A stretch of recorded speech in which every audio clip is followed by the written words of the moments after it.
Bonsoir et bienvenue à un autre épisode de Tout autre tâche connexe. C'est le podcast qui met en lumière les métiers de l'ombre et qui révèle les dessous de la scène culturelle. C'est Frankie Fade, je suis avec Barbara La Jeunesse de chez Prémisse et aujourd'hui on a la chance de recevoir Marie-Christine Lachance. Marie-Christine a commencé sa formation en humour à l'École nationale de l'humour. Elle commence ses premières expériences en tant qu'auteure à l'émission Prière de ne pas envoyer de fleurs. Elle se taille, au fil des années, une place de choix dans le monde de l'écriture humoristique et de la mise en scène, en travaillant sur des spectacles comme celui de Louis T, François Bellefeuille, Simon Gouache et Rosalie Vaillancourt. Artiste multidisciplinaire, elle combine à son expérience d'auteur celle de metteur en scène, productrice au contenu et chanteuse. Marie-Christine, c'est un plaisir de t'avoir avec nous. On sait que plusieurs personnes avaient vraiment hâte à cette entrevue. Comment vas-tu? Mon Dieu, toute une présentation. Ça va super bien, vous autres? Ouais, vraiment. Oui, ça va Plusieurs bien. personnes attendent ça. Qui ça? Ben, le podcast commence à faire un peu jaser, puis il y a beaucoup de gens qui nous disaient que c'est un métier complètement mystérieux.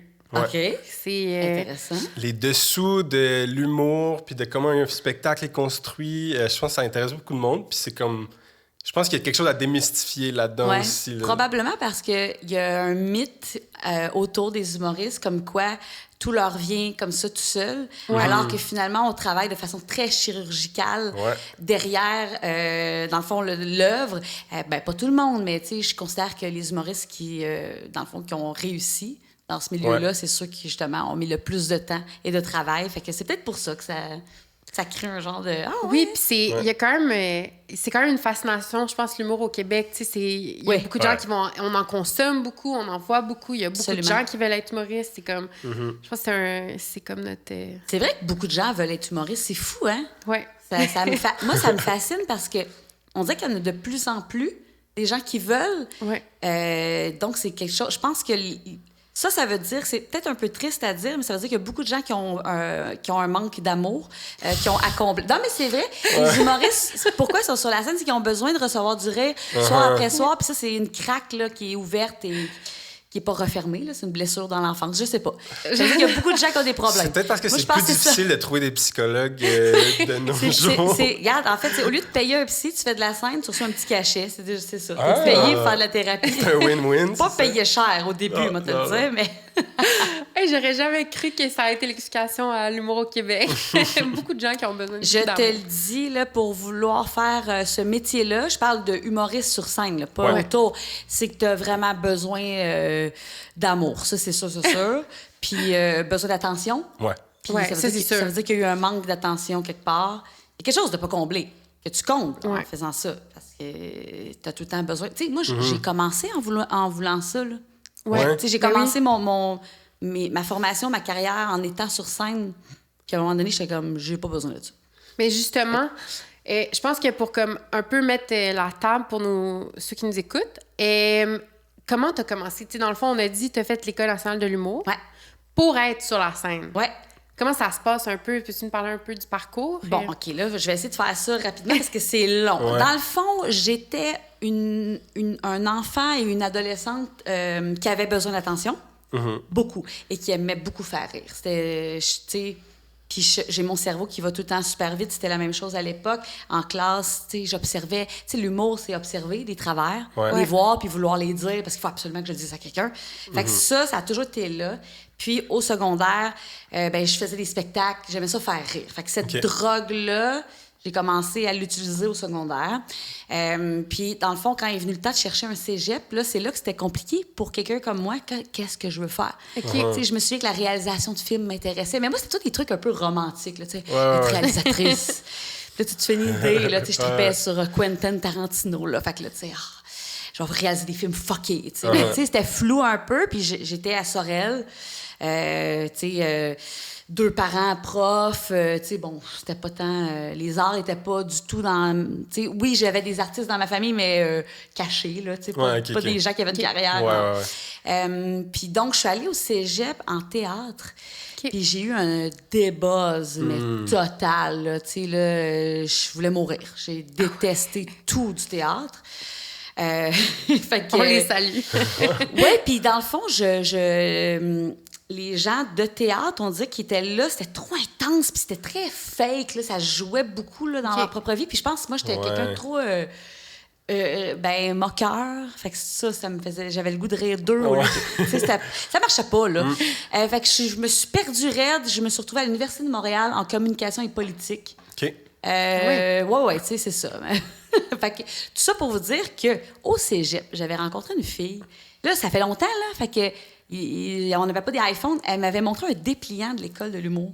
Ah. Fait que cette information-là avait été intégrée dans mon cerveau, mettons, au cégep, puis plus tard... Ça existe. Ça existe, mais... Puis c'est plus tard que j'ai fait comme, hey, j'essaye. Ouais. Fait que j'ai fait les auditions en duo avec mon meilleur ami OK. qui n'a pas été accepté à l'école de l'humour, au premier drame. Mais tu sais, vu que j'étais acceptée, puis c'était difficile d'entrer à l'École nationale de l'humour, tu sais, dans ce temps-là, là, c'était comme, oh my God... Je pense qu'encore maintenant, c'est très contingenté. C'est comme n'importe quelle école de théâtre. Tu as 200 qui s'inscrivent, il y a des auditions. C'est une toute petite cohorte, j'imagine. On était, je crois que nous, on était 15. Oui, c'est ça, c'est pas beaucoup. Là. Puis il y en a des fois, c'est 12. Là, Bref, tout ça pour vous dire que j'ai été acceptée toute seule. J'ai fait ma formation qui durait 2 ans. C'était pour être humoriste de scène. Mais là, moi, là, je consommais pas vraiment d'humour. On se rappelle que j'étais juste la fille qui faisait des spectacles au secondaire, là. Ouais. J'ai pas tant développé tantôt, mais tu sais, pour vous faire une idée, c'était des sketchs, c'était des perruques, puis des niaiseries. C'était pas du stand-up, mettons. C'était pas du stand-up. Okay. Fait intéressant, dans le fond, j'allais à l'école secondaire avec Anne-Élisabeth Bossé, puis moi, je l'intégrais dans mes shows. Puis déjà, tu vois, j'avais un flair, je savais qu'elle était bonne. Tu sais, je la trouvais bonne comédienne, j'avais 15 ans. C'est fou, hein, des fois, je pense. C'est quand même drôle. Puis, mais c'est ça. Fait que tout ça pour vous dire que l'école de l'humour, pour moi, c'était très difficile parce que là, c'était du stand-up qu'on me faisait faire, toute seule. Puis t'as pas aimé ça, J'ai détesté, mais j'ai adoré être là avec... Tu sais, j'ai rencontré des gens incroyables qui sont encore mes amis aujourd'hui et mes employeurs. Okay. Ouais. Mais moi, faire du stand-up, écrire des gags... Hey, j'avais un cours d'écriture, là. Écrivez des comparaisons. OK, une porte, c'est comme... puis là, tu cherches un gag. Je voulais mourir. OK. Extrêmement difficile pour moi. Parce que c'était plus méthodologique ou comme... C'était pas dans la vie de tous les jours, c'était vraiment comme dans un contexte de cours. Qu'est-ce qui faisait que là, à ce moment-là, t'avais pas le... Ben, tu sais, je veux dire, c'est pas naturel, là. Ouais. Ça, puis écrire des gags. Mais sur quoi? Ouais, ben, n'importe quoi. Après ça, ben, chaque vendredi, on devait présenter un numéro. Fait que là, t'es chez vous de même. Ah ouais. Je vais faire quoi? Tu sais, dans le fond, j'étais pas née pour être un stand-up, là. Okay. Tu sais, il y avait Simon Gouache qui était dans ma classe. Simon... Il était déjà bon. Il avait déjà ce cerveau-là, tu sais, qui réfléchissait à des... Il écrivait des numéros, c'était toujours bon, tu sais. Dans ma classe, dans le fond, puis quand je vous disais tantôt, c'est mes amis aujourd'hui, mes employeurs, ben il y avait François Bellefeuille, il y avait Louis T, Gouache, après ça, il y avait plein d'autres là, qui sont aujourd'hui actifs, là, Mélanie Couture, Alex Champagne, il était dans ma classe. Dans ce temps-là, c'était grosse cohorte quand même. Lui, c'était un tannant là, à ce moment-là, qui était pas capable de s'organiser, puis, mais il était toujours très drôle. Mais oui, c'était une très grosse cohorte.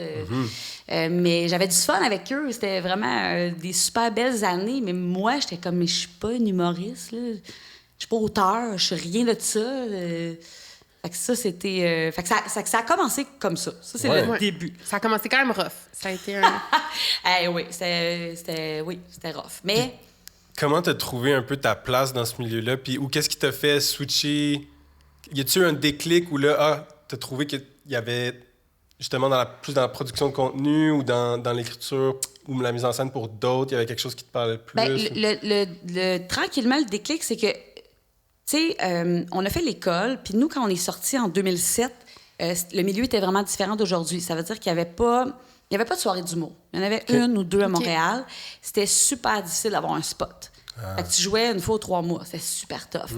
Et le rêve de tout le monde, c'était de faire un gala juste pour rire. Ça, c'était comme l'apogée de... Puis après ça, peut-être de faire un one-woman show. Il y avait des soirées au Québec. Si t'avais un 15 là, béton, tu étais payé 125$ pour aller jouer à Saint-Lazare. Un 15. Puis si t'étais établi, tu faisais un headline, 45 minutes. Ça, c'était ça. Okay. Fait que sortir de l'école de l'humour en 2007, c'était comme tomber en bas d'un précipice. Là. C'était comme... Parce que le 2 ans de l'école, c'était une bulle. Là, t'es comme... Puis t'as la tournée de l'école. Mais, regarde, tu vois, la tournée de l'école, c'était de faire mon numéro de 5 minutes 50 fois. Là. Ça m'a tué. Ça, comme... ça t'a pas donné envie de faire ça. Là. Aucun plaisir. J'ai comme, pourquoi je refais ça? Là? Moi, on dirait que je carbure à... au stimuli et à la nouveauté, alors que les humoristes, ils ont toujours plaisir à... Pendant 2 ans, là, c'est le même... Ils peuvent faire 200-300 shows, là, tout le temps la même affaire, puis ils trouvent leur plaisir, tu sais. Mais en tout cas, tout ça pour vous dire que là, c'était... OK, qu'est-ce qu'on fait? Fait que notre gang, mettons une dizaine de ma cohorte, on s'était parti une soirée d'humour pour justement répondre aux besoins qu'on avait de jouer. Fait qu'on s'était parti un genre de Saturday Night Live, mais c'était les lundis soirs au Belmont. Okay. Mon frère étudiait au cégep de Drummondville à ce moment-là en musique. Et il venait avec ses chums de gars. Chaque lundi en char, ils installaient leurs instruments. Ils étaient sur scène. Avec le live band. Live band! Wow. Insane! Et là, nous, on faisait des sketchs. Fait qu'il y avait Bellefeuille, Louis T, il y avait Simon Gouache, il y avait Mathilde Laurier, il y avait Michel Brouillette, qui aujourd'hui est auteur, qui écrit il a écrit Les Bracelets Rouges. Okay. Puis il y avait, j'ai-tu dit Mathieu Cyr? Non. Il y avait Mathieu Cyr aussi. En tout cas, bref, tout ça pour vous dire que nous, là, chacun écrivait un numéro de son côté. On écrivait des sketchs aussi en collectif. Moi, c'était toujours des sketchs, c'était jamais des stand-up. Puis entre chaque numéro, pendant la soirée d'humour, le band faisait des jingles. Des fois, on les intégrait dans le numéro, tu sais. Fait que là, j'ai commencé à aimer organiser, aimer l'idée, tu sais... On écrivait sur les textes des autres, on commentait, on faisait... C'était vraiment un collectif. Ouais. On a appris le métier, je vous dirais, là. Wow. Ouais. Puis là, tranquillement, on pourrait peut-être faire un best-of de nos meilleurs numéros. On pourrait peut-être présenter un projet de show dans ce temps-là, le festival Juste pour rire. Il n'existait pas le ZooFest. Il y avait juste comme une petite partie de festival. C'était des petits shows de gens plus de la relève. Là, on avait soumis un truc, on l'avait fait. Un numéro dans... Là, on était devenu un groupe d'humour. François Bellefeuille, Simon Gouache, Louis T et moi, on était devenus un groupe en 3D. Puis personne n'avait sa carrière à ce moment-là, tu sais, de solo. Là. Personne n'avait sa carrière, puis ce groupe d'humour-là est devenu notre vie. Fait que c'était que ça, notre vie. C'était d'écrire, jouer, aller dans les soirées, un bon 15, aller faire notre 15. Après ça, un gala, de la relève. Une participation à un show TV sombre à Canal D. Fait que là, c'est ça. Moi, là, je tripais. Mais les gars, eux autres, eux, voulaient être solo. Ouais. Fait que c'est là qu'à un moment donné, il y a eu... ils ont tranquillement commencé à faire leur solo. Il y a eu En route vers Montpellier Gala. Ouais. Puis le groupe s'est dissous, mais j'ai toujours été avec eux pour... un peu travailler sur leurs affaires, tu sais. Fait que c'est un peu comme là que j'ai fait, OK, tu sais, moi, peut-être plus ça, mon... Je serais pas partie solo comme eux autres, tu sais. Fait que, puis dans le fond, après ça, c'est parce que je suis une fille de concept. Fait qu'à un moment donné, j'ai eu une idée de concept d'un trio de filles qui chantaient des tunes drôles. Fait que j'ai parti les nanas acoustiques. Fait que là, ça a roulé pendant 2 ans. Mais tu sais, on dirait que dès que j'étais toute seule, je voyais pas moins j'ai pas la passion. Ça me tente pas d'aller toute seule faire un show. On dirait que j'ai pas besoin de tout ça pour moi. Fait que c'est ça. Fait que là c'est long à expliquer parce que c'est 20 ans en arrière de moi, là, mais tu sais, tranquillement, c'était toujours j'aime aider, j'aime challenger, j'aime pousser les autres pour qu'ils soient meilleurs. C'était un peu... Je voulais être metteur en scène, mais je savais pas c'était quoi. Ouais. Tu sais, je disais ça. Je vais faire de la mise en scène. Puis, fait que, tu sais, oui, j'en faisais, mettons, pour des galas. Tu sais, j'ai commencé un peu en télé. Tu parlais de production de contenu. Tu sais, c'était tout le temps un peu de... C'était weird. Il n'y avait pas de marche à suivre. C'était... T'as comme frayé ton chemin au fil des années, puis là, ça s'est dessiné un peu les types de contrats, les types de jobs, puis j'imagine que ça évolue encore. Totalement. Ce que tu fais, là. Totalement. Tu sais, au début, c'était... Au début, en humour, il y avait tout le temps un metteur en scène. Les one-man shows, je parle. Okay. Ouais. Tu sais, le nom était écrit sur l'affiche, là. Et les metteurs en scène, c'était soit des comédiens très connus ou un humoriste très connu. Okay. Mais je sais pas ce qu'ils faisaient, ce monde-là. Je pense qu'ils inventaient un décor. Tu sais, je veux pas minimiser leur job, mais c'était comme on dirait, ça prenait ça. Il y avait Joseph Saint-Gelais qui faisait de la mise en scène, puis avec qui on avait travaillé un petit peu, que lui, je voyais qu'il commentait beaucoup le jeu, le texte. C'était comme une script édition déguisée. OK. Tu sais, parce qu'un script éditeur, souvent, dans notre milieu, quand il est engagé, tu sais, lui, il va vraiment comme prendre les textes des auteurs, puis taponner ça, puis voici le texte final qu'on fait. Mais là, tu sais, t'as un humoriste, c'est lui qui a le dernier mot sur scène. Ouais. Fait que, tu sais, c'est comme la notion d'auteur, metteur en scène, script éditeur est comme... Oui, les frontières sont floues, là, entre tous ces... Vraiment, ouais. C'est ça qu'on se disait aussi avant qu'on commence à filmer, enregistrer, que tu joues beaucoup encore à ce jour, entre les deux chapeaux de metteur en scène, auteur, parce que, tu sais, je pense que... Finalement, la ligne est assez floue, puis... Elle est floue, c'est un titre qui est donné, mais est-ce que dans 2 projets, tu peux faire probablement... Dans un même projet, tu peux faire les 2 rôles ou... En fait, c'est ça que j'ai réalisé dernièrement, c'est que j'étais comme... Dans le fond, oui, metteur en scène, mais je suis beaucoup plus auteur, parce que dans le fond, c'est les mots. Mon concern premier, c'est les mots, c'est qu'est-ce qui est dit, c'est le contenu. Alors, c'est pas... Tu sais, on se parlait avant l'enregistrement, tu sais, c'est quoi mon day-to-day, tout ça. Tu sais, c'est pas d'écrire des phrases, là, bonjour. Des fois, oui, là, quand j'écris un livre, parce que là, tu sais, j'écris des livres aussi, puis j'écris des chansons. Ouais, là, ça, c'est un autre sujet, mais l'écriture en humour, là, je sais pas si je vais trop vite, là, mais c'est que c'est la démarche, comment on fonctionne, c'est que ça dépend de l'humoriste avec qui tu travailles, tu sais. Ouais. Tu sais, il y a des humoristes qui se font écrire des textes, puis eux les interprètent un peu comme un comédien. Ouais. Mm-hmm. Mais, tu sais, moi, Simon Gouache, Louis T, François Bellefeuille, Rosalie Vaillancourt, ce sont 4 mandats que j'ai eus, mettons, dans les dernières années. Puis, tu sais, Simon, je suis rendue à son 4e show, j'ai fait tous ses shows. Bellefeuille, je suis rendue à son 3e. Mais ces personnes, je travaille pas de la même façon que personne. Mm-hmm. Ouais. C'est complètement différent, tu sais. C'est ça, c'est vraiment... La ligne est... Je pourrais même pas vous dire c'est quoi mon métier. C'est weird à dire, hein? C'est comme... Je peux pas me définir.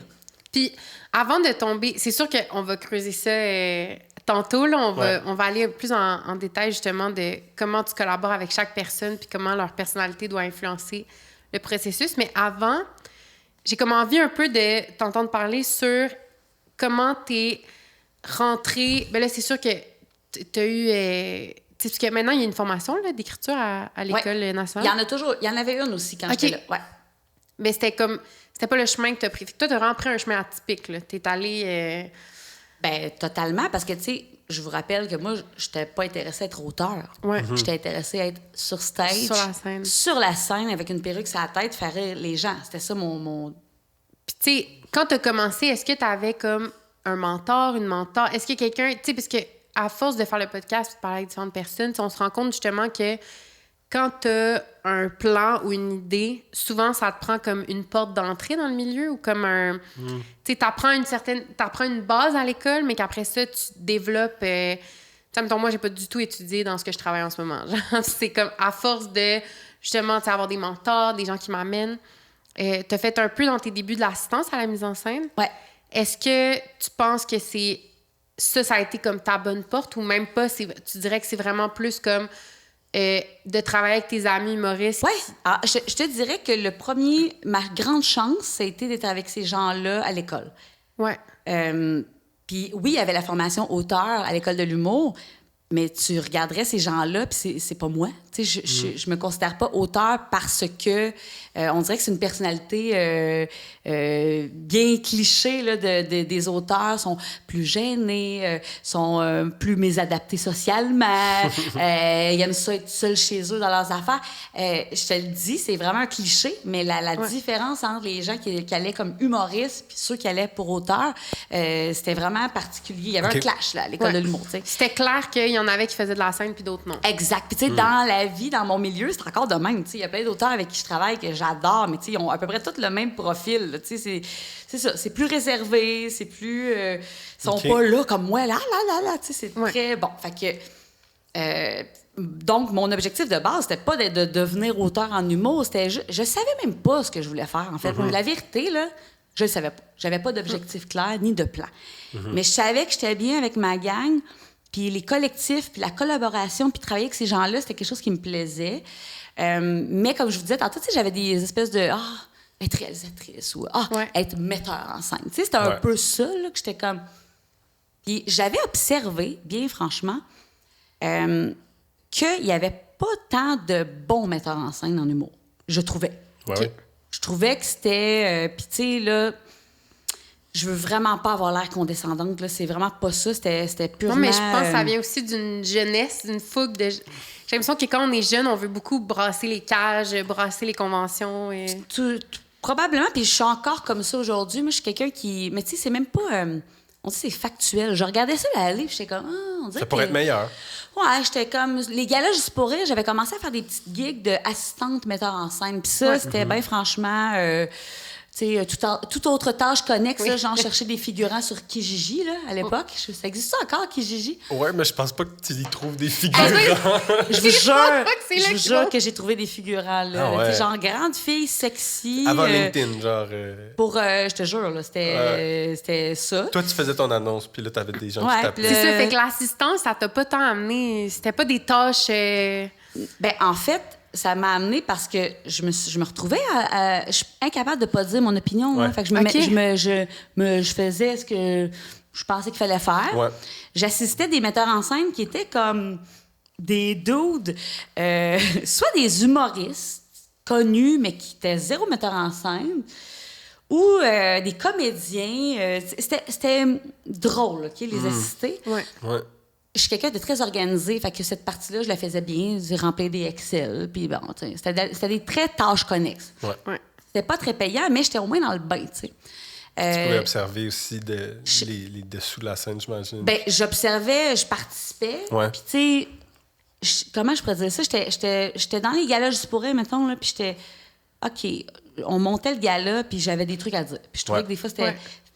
Puis c'est là que j'ai fait, il n'y en a pas de metteur en scène. Des fois, je me rendais compte que Laurent Paquin demandait à son ami de faire la mise en scène de son gala parce que ça prenait metteur en scène, mais c'était pas quelqu'un qui faisait ça comme par passion. Ouais. C'était je vais prendre l'humoriste qui est anyway auteur sur mon gala, il va en faire la mise en scène. Puis j'étais comme, mais non, il y a une job là de le contenu.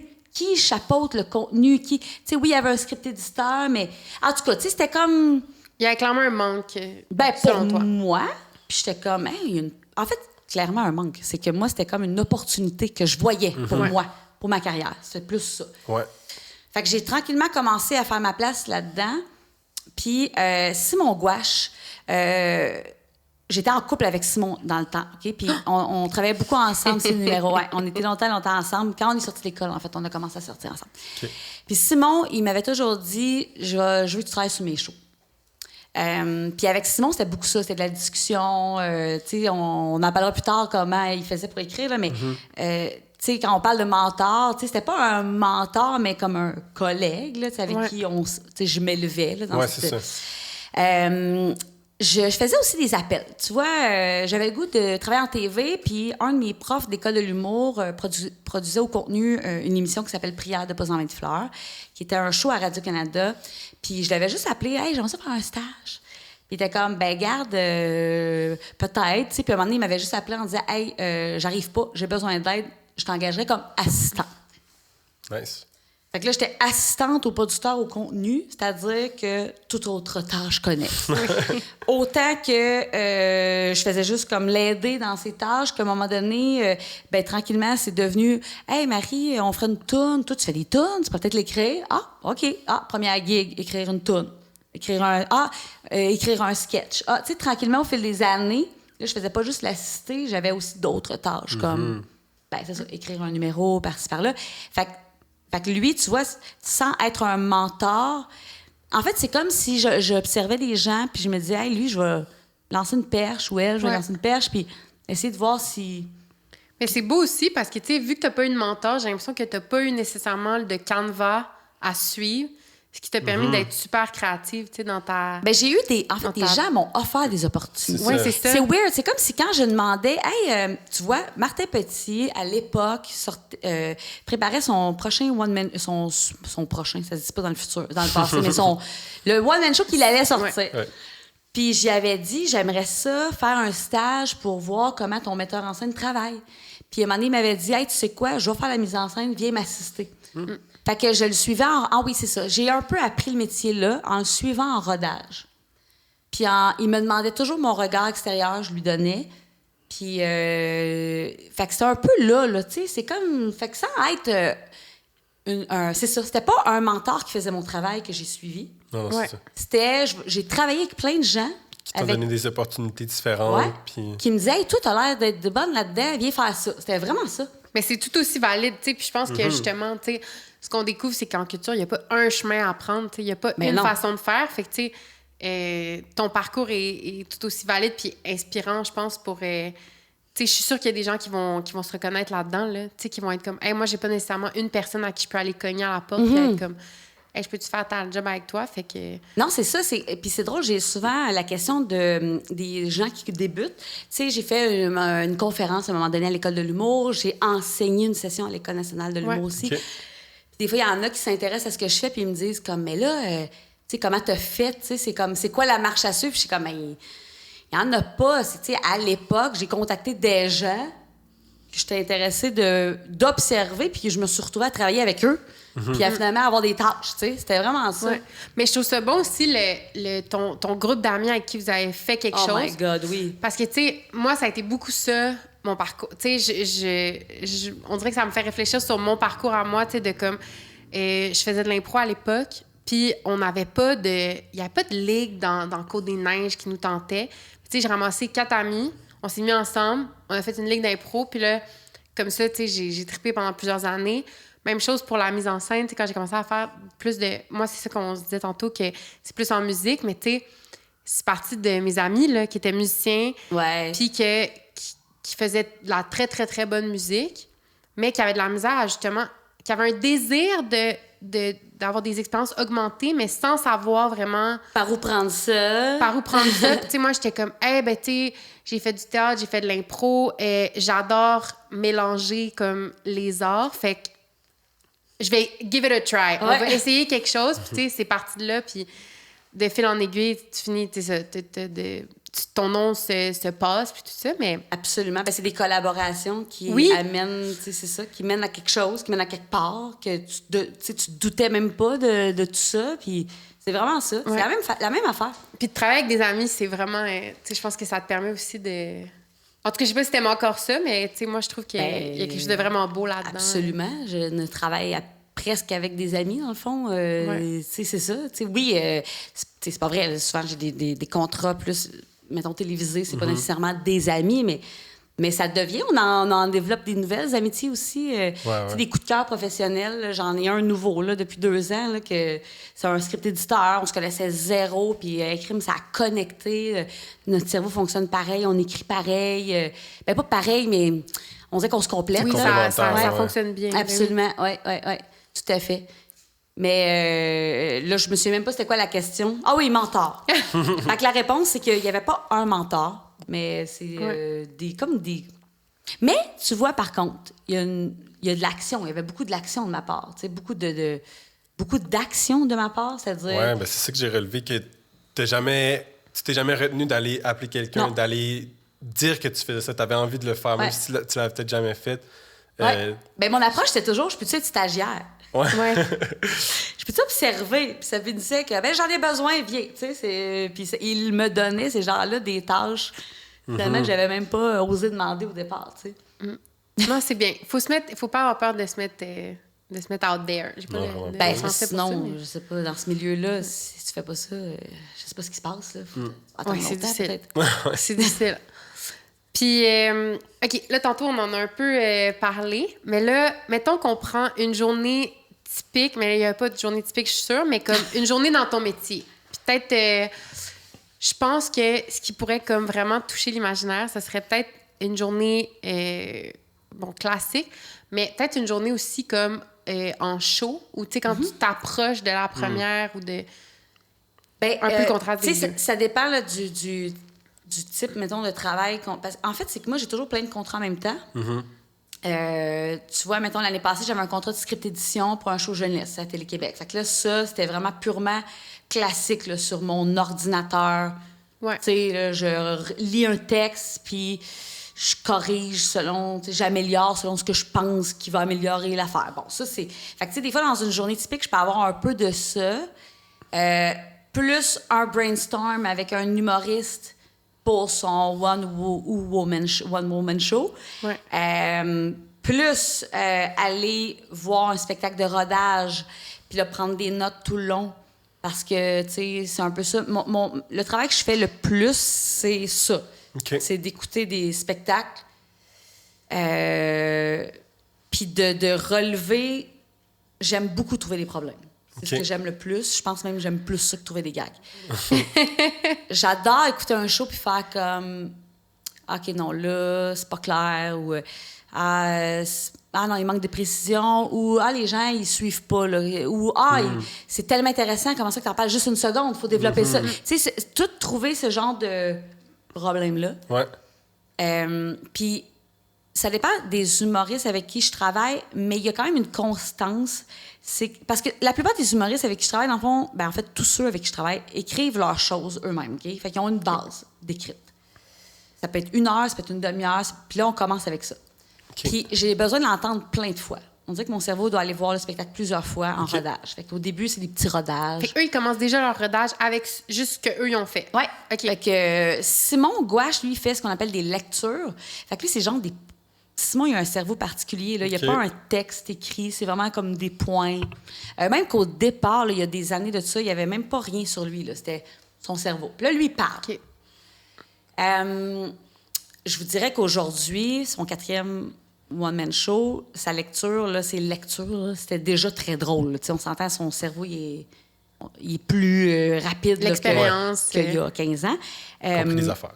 C'est fou, là, la différence, je vous le dis. Là, c'est fascinant. Mais ça reste des lectures dans le sens que les gens ne payent même pas. Puis là, nous, on découvre ça à ce moment-là en même temps que le public. OK. Hey, c'est quand même incroyable. Ouais. J'adore. Puis... Tu découvres, il est déjà sur la scène. Ouais. Ça, c'est comme... Ouais. Mais c'est une bonne chose parce que c'est comme ça que ça va être reçu au final. Fait que c'est bon de commencer par ça. Tout à fait. Puis on dit que mon cerveau, il est comme à 2 places en même temps. Ouais. Il ressent ce que le public ressent. Puis j'écoute en même temps. Puis là, ça, il faut que je le vois plein de fois. T'sais. Parce qu'au début, on dirait que je suis comme... à chaque fois là, que je commence un nouveau contrat, je suis comme... Je peux rien faire. Ça me dit rien. Je ferai rien, c'est sûr. Ah ouais. Mais je fais confiance à le processus. Je sais que mon cerveau, il travaille tout seul. Puis là, à un moment donné, là, on commence à faire des brainstorms. Là, c'est souvent ça. Là, je parle avec Simon, mettons. Puis là, on brainstorm. Puis là, on lui dit à un moment donné, « Hey, ça, quand t'as fait ça, on trouvait que c'était vraiment pertinent. Pousse ça. » Au début, c'est très...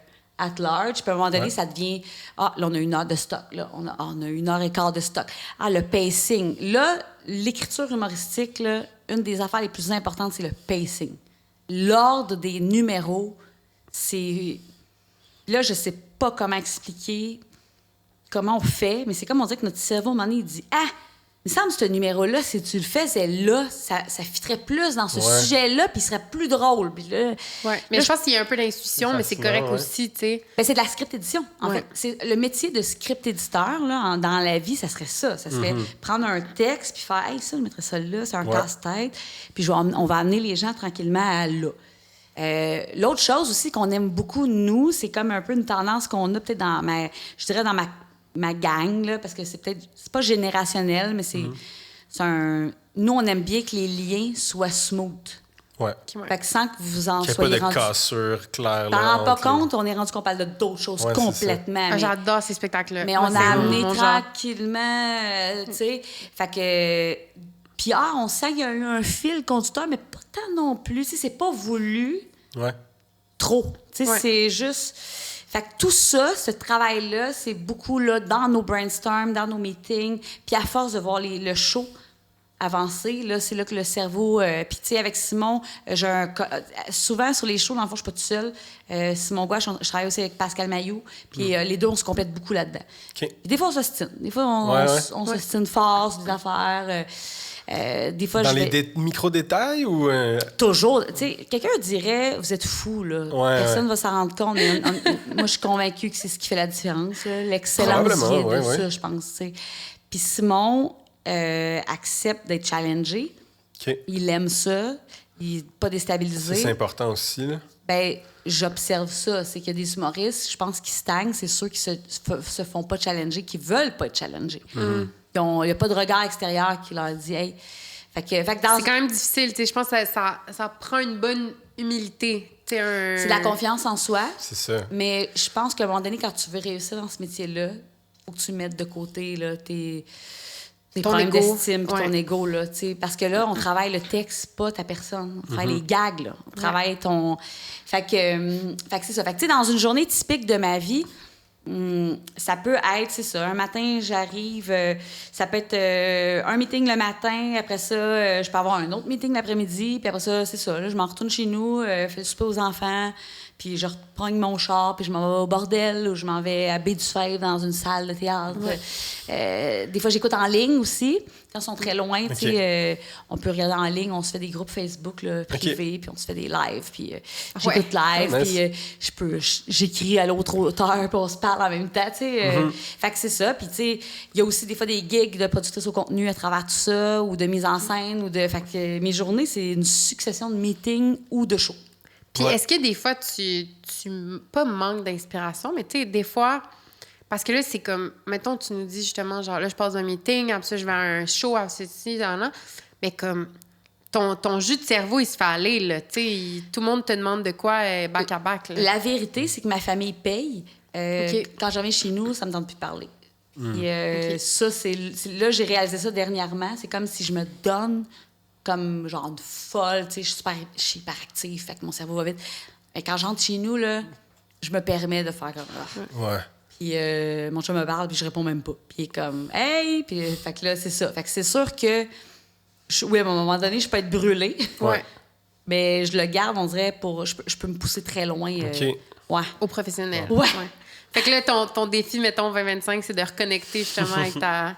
Ah, ça, c'est dur, là. Ça, c'est dur parce que j'adore être on dans ma job. Tu sais, puis on dirait quand je suis passionnée aussi, moi, j'ai de l'énergie là, qui arrive de nulle part. Ben, il y a toujours des sacrifices qui viennent avec de pousser quelque chose ou d'exceller dans quelque chose. C'est difficile que tout soit exactement comme tu le souhaiterais. Là. Ben, c'est sûr que là, on rentre dans quelque chose de personnel, là, mais c'est un... moi, j'ai pas de diagnostic officiel. Mon chum est convaincu que j'ai quelque chose. Puis je commence à tranquillement me reconnaître chez des gens. Puis je suis comme, j'avoue que des fois, ce côté-là... Tu sais, comme là, on parle. C'est sûr, quand je reviens chez nous, je vais être brûlée, là, tu sais. Puis là, je me donne. Fait que... Mais tu sais, ça veut pas dire que je trouve ça bien, là, avec mon chum, je me déconnecte, tu sais. Je me dis, OK, là, effectivement, il faut que je fasse un petit effort. Mais c'est dur pour moi parce que je suis trop passionnée, là, dans... Ben oui. Tu sais, j'ai un meeting avec une personne, je passe à l'autre meeting, cette personne-là, c'est complètement nouveau, là. Je suis restimulée. Méga dopamine, là. C'est sûr que 6 heures sur le même sujet, non. Mais elle coûte 2 heures. Mais ton besoin de nouveauté est comblé à 100%. Sans arrêt. Avec, sans arrêt. De passer, d'avoir, mettons, 3 projets en une journée, ben c'est sûr que ta dopamine est au top, là, parce tout que le temps. T'es comme, hey, wow. Puis là, je sais pas, tel humoriste va avoir changé le pacing, puis là, tu vas être comme, oh mon Dieu, ça marche, puis tu sais... On a des fois, là, quand, mettons, exemple, je suis en meeting avec Simon puis Pascal... Puis là, je dis, hey, mais tu sais, ça, là, ça pourrait peut-être fitter que ça. Puis là, maintenant, Simon fait comme, ben oui! Oh, ouais! Puis là, on est là, ouais! Tu sais, puis là, on a une grosse shot, tu sais, genre de. D'endorphine ou je sais pas quoi, là. Mais je vous dis, on vit des moments, là, mais tu sais, comme quelqu'un nous regarderait, vous êtes fou raide. Tout heureux parce qu'on a quelque chose à débloquer. On a débloqué quelque chose, mais tu sais, c'est. Puis là, tu ouvres une porte, puis il y en a plein d'autres. Tellement de possibilités ou de. C'est fou. Mais ça, c'est un grand plaisir pour moi, là, tu sais. Fait que, tu sais, c'est pour ça que. Tu sais, quand on s'imagine le métier, maintenant, d'auteur, on s'imagine quelqu'un assis sur son ordi. C'est sûr qu'il y en a qui font. Tu sais, Michel Tremblay, c'est ça. Il est sur son ordi, puis il écrit, tu sais, mais j'avais déjà entendu que sa routine, c'était, mettons, le matin, il écrivait, mais c'était très important pour lui de s'alimenter aussi créativement. Fait que, tu sais, c'était pas des 8 heures d'écriture. Mettons, il écrivait le matin, je dis n'importe quoi, là, 3 heures. Puis après ça, il allait, mettons, au cinéma. Tu sais, juste absorber quelque chose, puis laisser le cerveau travailler, tu sais, mais une routine comme ça, tu te rends compte que c'est ça, le métier d'auteur a besoin aussi d'être nourri. C'est sûr. Fait que, mais tu sais, le muscle humoristique, tu sais, avec Simon, c'est beaucoup je vais dire script édition parce que Simon écrit tout son show tout seul, mais on le challenge constamment, puis on a des idées ou on le pousse à écrire d'autres numéros. Il manque une petite affaire-là. Alors que, mettons, avec François Bellefeuille, je fais vraiment du brainstorm, littéralement. Là. Fait que, François, les meetings, je suis plus brûlée après parce que là, je sors des gags. T'sais, on sort des gags à 3. Là. On pousse les numéros. Fait que là, c'est ça, c'est de trouver des gags, là, vraiment littéralement. Fait que oui, il y a un peu de... on script édite à la gang, tu sais. Mais c'est ça l'affaire, c'est que tous mes projets, je suis pas toute seule à faire le métier que je fais, dans le fond. T'sais, on se partage les tâches tout le temps. C'est ça qui est weird, là. Puis est-ce que des fois, t'es arrivé sur un show puis t'étais comme « Oh, je sais pas du tout de quoi on parle. » Tu sais, mettons qu'il te fallait de la recherche, là. T'étais comme... Je sais pas pourquoi, mais je pense à François Bellefeuille, parce que, tu sais, mettons, j'avais écouté à l'époque son podcast sur l'environnement et tout ça, mais je me dis, il y a sûrement des humoristes qui doivent... Tu sais, il y a des humoristes qui parlent de leur vie, là, puis de leur quotidien, puis ça, je pense que tu peux t'insérer n'importe comment là-dedans, mais, tu sais, y a-tu déjà eu des shows où t'étais comme, oh, c'est un sujet que je connais pas, fait que pour aider à écrire ça, il faut que j'aille, je sais pas, checker tous les documentaires. Non. Puis, non, ça m'est jamais arrivé, en fait. J'essaie de penser. Même aussi, des fois, dans le style d'humour, c'est très varié. Il faut quand même que tu sois caméléon pour l'écriture aussi, j'imagine. Avec Rosalie, j'ai eu une grosse adaptation parce que, tu sais, c'est ça. François Simon, je travaille avec eux depuis nos débuts. Donc, on dirait que mon cerveau est habitué à leur type de... Je comprends. D'écriture, comme moi, c'est vrai que c'est pas... Puis, tu sais, mettons, François, effectivement, toute sa portion, son petit trip environnemental, c'est sûr que lui, il a dû faire la recherche. Puis, tu sais, François, il y a un auteur. Tu sais, au départ, François, les premiers shows, il y avait juste son auteur, Olivier Thierge. Okay. Olivier était en même temps que nous à l'École de l'humour.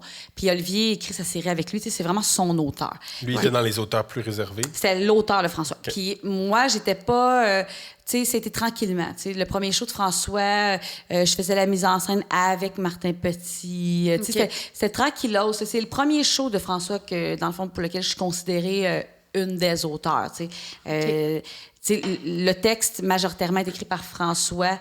Puis et Oli, puis mettons là, et moi. Puis tu sais, je dis ça humblement, là, dans le sens que j'entends Oli dire, ben on t'écrit plus que ça, mais tu sais, c'est comme j'ai un respect pour ça, là. Alors, mais mon cerveau était quand même accoutumé à tout ça. Quand je suis arrivée devant Rosalie, quand sa gérante m'a invitée à aller voir tu sais, Rosalie avait écrit 1 heure. Ouais. Puis au départ, c'était juste comment on ferait peut-être juste un special avec ça.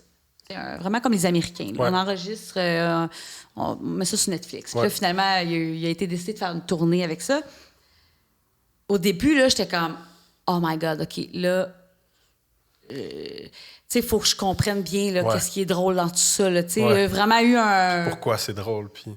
C'est ça. Pourquoi c'est drôle? Qu'est-ce qu'il y a de drôle? Puis où est-ce que je la pousse, là, dans le fond? Puis, mais avec Rosalie, ça a connecté en 2 secondes et quart. Là. J'étais comme... Je me suis retrouvée devant une personne qui était un peu comme moi. Oui, vous ressemblez quand même... Tu sais, Pas intense. J'ai l'impression de... Dans l'énergie, Vraiment. Puis Rosalie, ce que j'ai adoré, c'est... Parce que moi, j'aime les gens travaillants.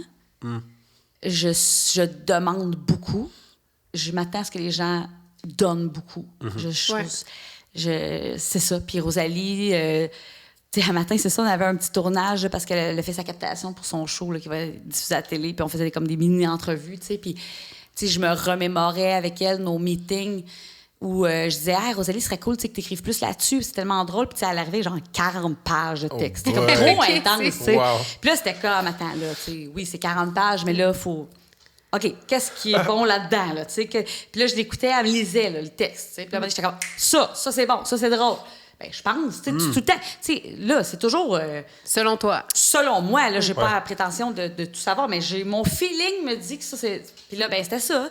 Puis là, j'étais comme, parle-moi en plus, c'est drôle, ça. Puis là, elle parlait, puis elle sortait des gags, mettons, là, puis j'étais comme, bon, ça, c'est bon. Fait que, tu sais, c'était... Mais ça s'est fait quand même rapidement, mais sur le moment, j'ai eu un... Cool. Ouais. Puis j'ai même eu le show, il existe, là, je peux rien faire. Mais ça fait tout le temps ça. Ça fait tout le temps ça. Tu disais tantôt. Ouais, mais à force de voir le show, à un moment donné, les problèmes sortent, là, on dirait. Puis là, je l'ai dit. Puis ce que j'aime le plus, c'est dire comme, hey, ça, là, mettons, ça marche pas. Puis voir la face de l'humoriste fâché, parce que ça implique qu'il va être obligé de faire une modification, mais en même temps... t'as raison. Ouais. Parce qu'on dirait que leur cerveau, quand ils sont sur scène, là, ils sont pas capables là, de tout analyser en même temps. Mais en même temps, le cerveau, là, c'est méta, ce que je vais dire. Là. Mais je pense que le cerveau, il observe en même temps. Puis il se fait des idées, mais que l'humoriste en tant que tel n'arrive pas à... Il va pas se le verbaliser. Fait que quand quelqu'un lui dit, il fait « Ah, c'est oui ». Parce qu'on dirait que le cerveau fait « Oui, je le savais! » C'est Ouais, weird, là. ouais. Je sais pas si vous comprenez. Ouais, Oui, absolument. Puis, est-ce que c'est strictement dans les mots, dans le texte, les modifications? Ou parce qu'en humour, il y a tellement une grosse partie qui est dans l'interprétation, le mouvement même. Est-ce que ça aussi, c'est travaillé Absolument. Hein? Tu sais, des fois, tu vois, Simon, là, dans ses rodages dernièrement, il y a un truc qu'il dit, puis j'étais comme, on dirait que faudrait que tu prennes une pause après l'avoir dit pour que le monde réalise comment que c'est drôle. Puis là, il a fait « Ah oui, c'est vrai, maintenant. » Puis là, tu sais, oui, tu sais, il y a ça. Fait que le texte, c'est autant des pauses que des mots, que des structures. Mais, tu sais, l'humour, c'est beaucoup... Est-ce que la prémisse, est-tu claire? Est-ce que tout le monde comprend ce dont tu parles? Ouais. Puis le punch, est-tu écrit de la façon la plus efficace? Puis es-tu dit de la façon la plus efficace? Fait que il y a 2 dimensions. Tout ça. Puis après ça, comme je vous parlais tantôt, le pacing, l'ordre des affaires. Des fois, on élimine des numéros. Des fois, puis des fois, je me prononce sur des gags que je fais comme... Hey, je le trouve vraiment pas bon, ce gag-là, puis je suis obligée de le dire parce que je suis pas de pas le dire. Puis dans ça, là, je le dis. Je fais, on dirait, ce gag-là, ça fait... puis des fois, ouais, c'est vrai. Fait qu'on coupe des trucs. Fait que, mais c'est bien que tu le dises, parce que... Je pense que ça... En tout cas, ça, c'est mon opinion, mais je pense que ça te rend meilleur dans ce que tu fais parce que il y a personne qui a besoin... pour faire le meilleur show possible. En tout cas, nous, quand on travaille sur des projets, que ce soit à la Céno ou whatever, je suis comme...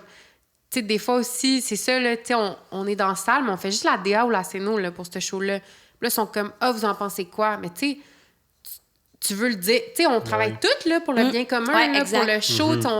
On veut tous que le public adore ce show-là. Fait que, s'il y a un méga bug technique puis que, je sais pas, genre l'éclairage est laid à ce moment-là, il faut l'aborder. Mais pas laid, là, mais comme... mais qu'il y a un bug, qu'on passe à côté, genre, fait que... Moi, au contraire, ça, je trouve que c'est vraiment bénéfique là, que tu sois honnête. Ben, je suis incapable de... Il y a une manière de le dire, c'est ça. Ben, des fois, j'ai pas de tact, là, mais... tu vois, avec, mettons, Simon, François, ça fait tellement longtemps qu'on est ensemble que je me laisse aller, là. J'ai pas de tact, je suis moi-même, puis tout passe, là.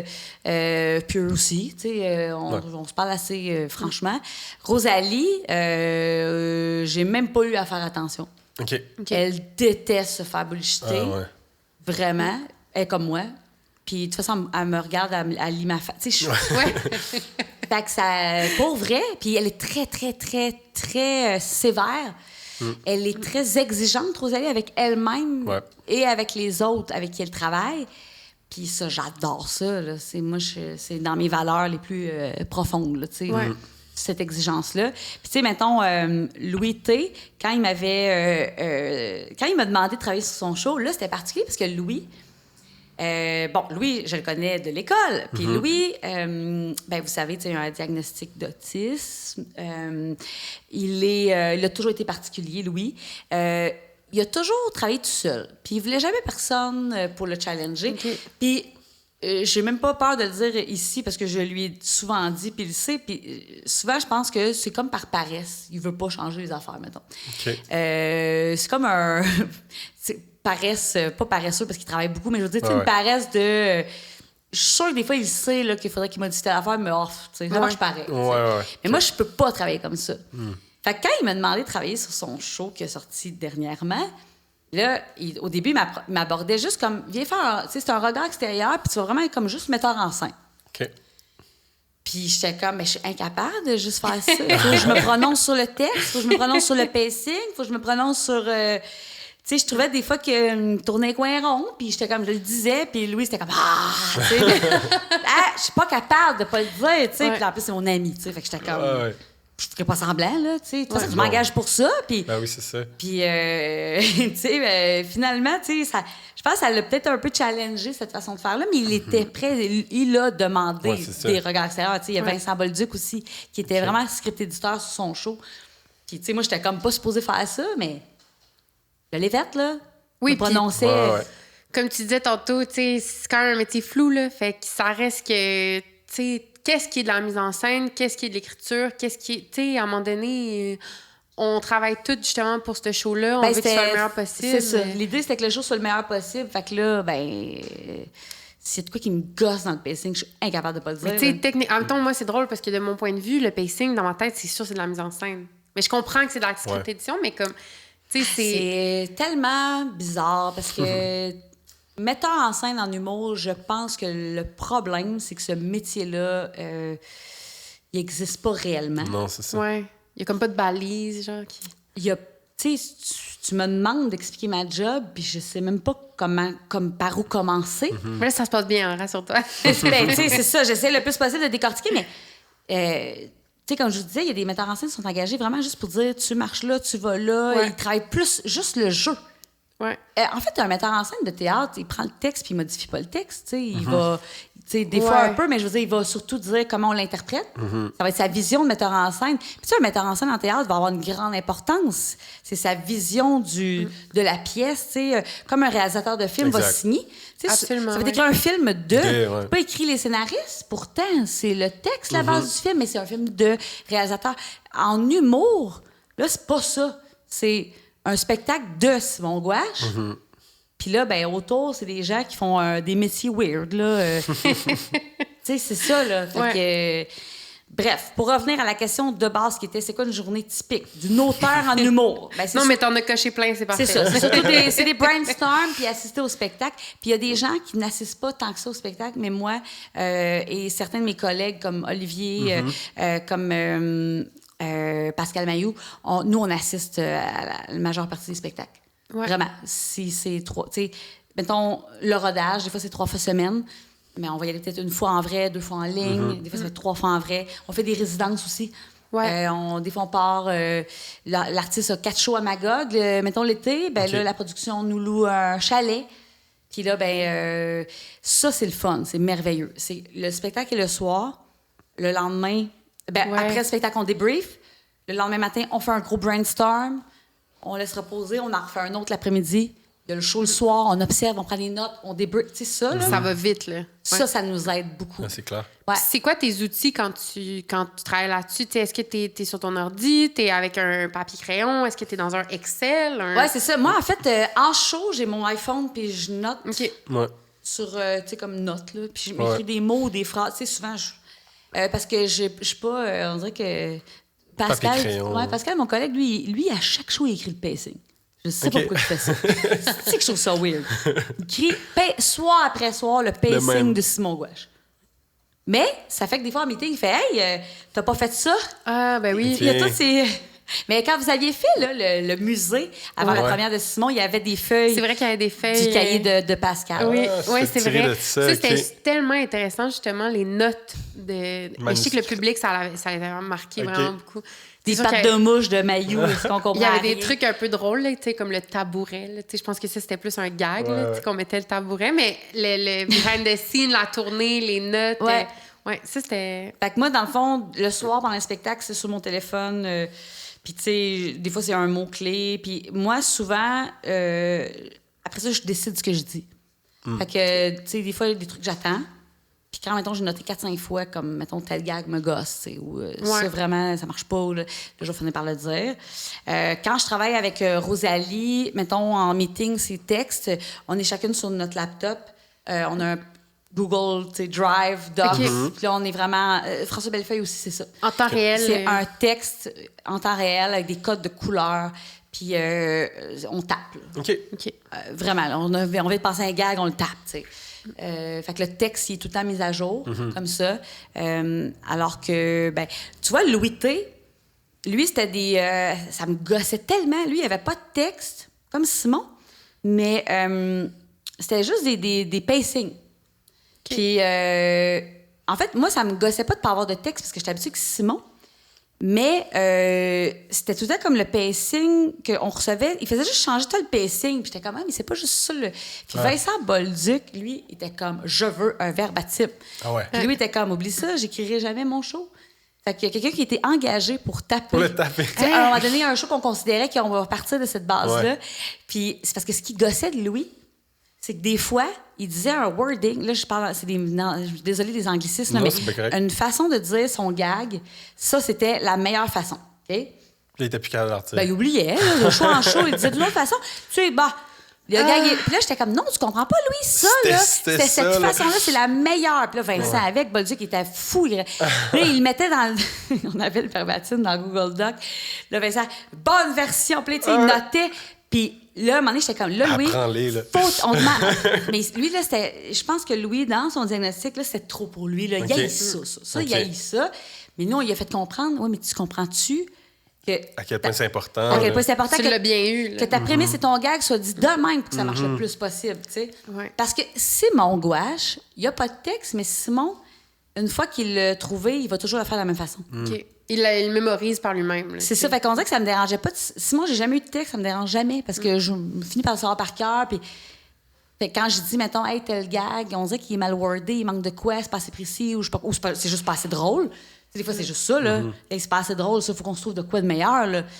Et à un moment donné, il le trouve, puis c'est canné, tu sais. Et là, Louis, des fois, on trouvait des solutions, puis là, ça revenait, à un moment donné, c'était perdu.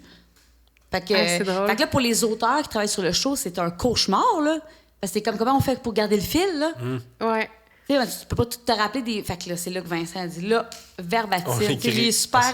il est très, très dans la méthode, Vincent. Tu sais, Vincent travaille beaucoup en télé, comme script éditeur de show, fait que ça, je pense que ça a amené du bon à Louis, là, tu sais, de... Ouais. Ça a dû changer les manières de faire, en tout cas. Je ne sais pas, j'ai hâte de voir le...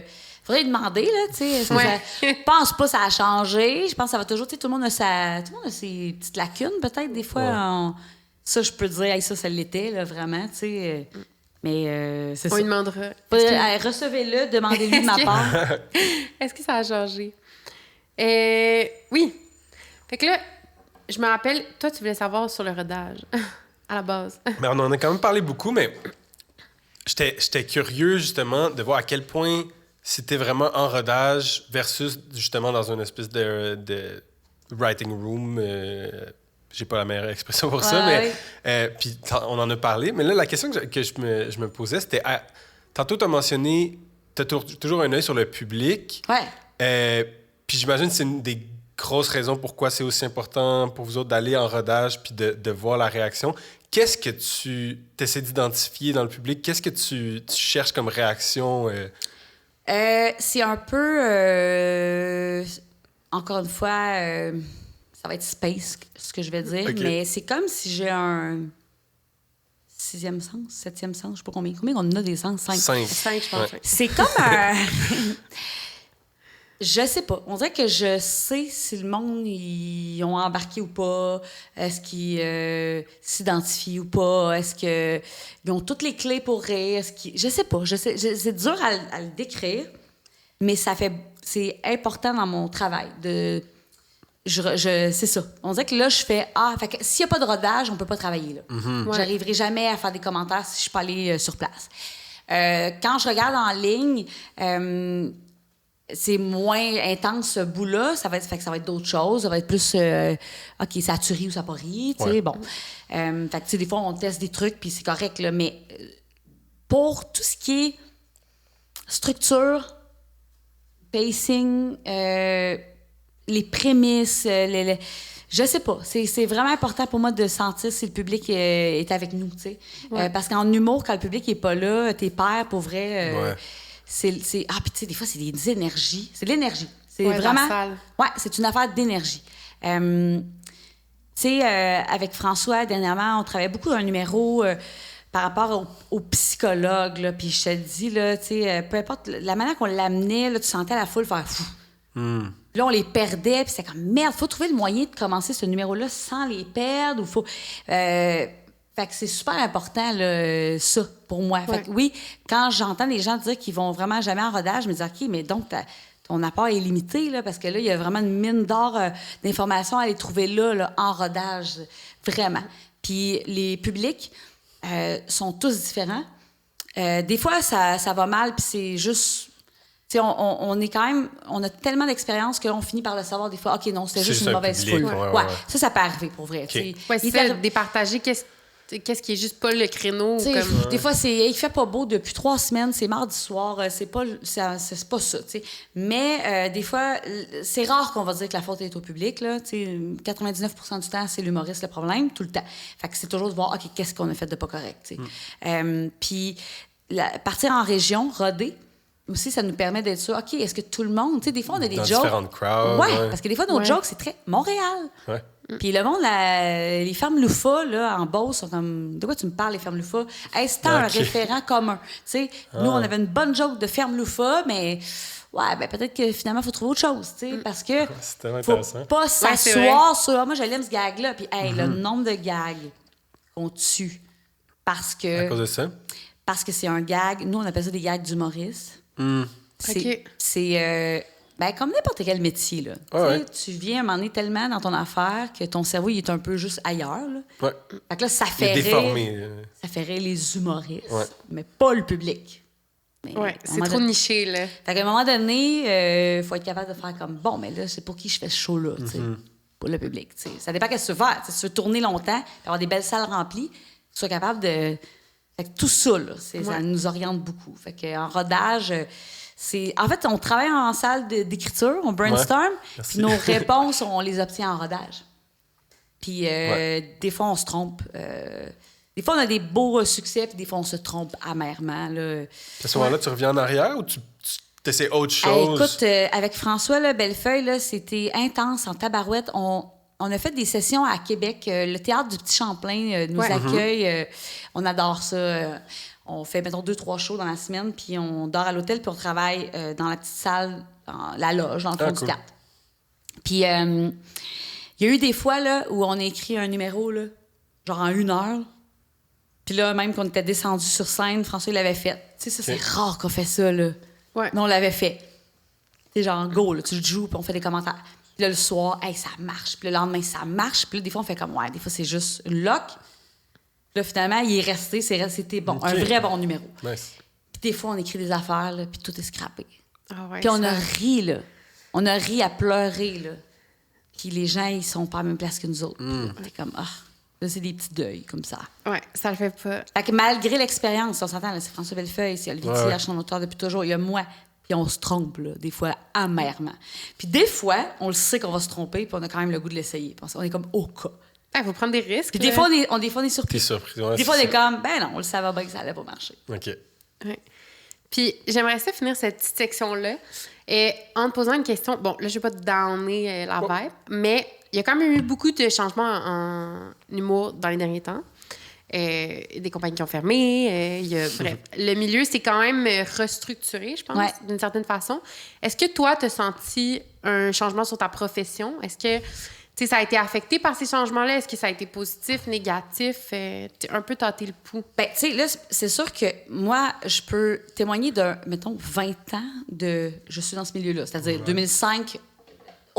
mois d'août 2025, 2005, j'entre dans ce milieu-là par l'école de l'humour. Fait que là, tu sais, c'est un milieu qui est très fermé. Il y a pas de filles qui font du humour. Il y en a 2. Il y a 7 humoristes qui travaillent, puis c'est tout.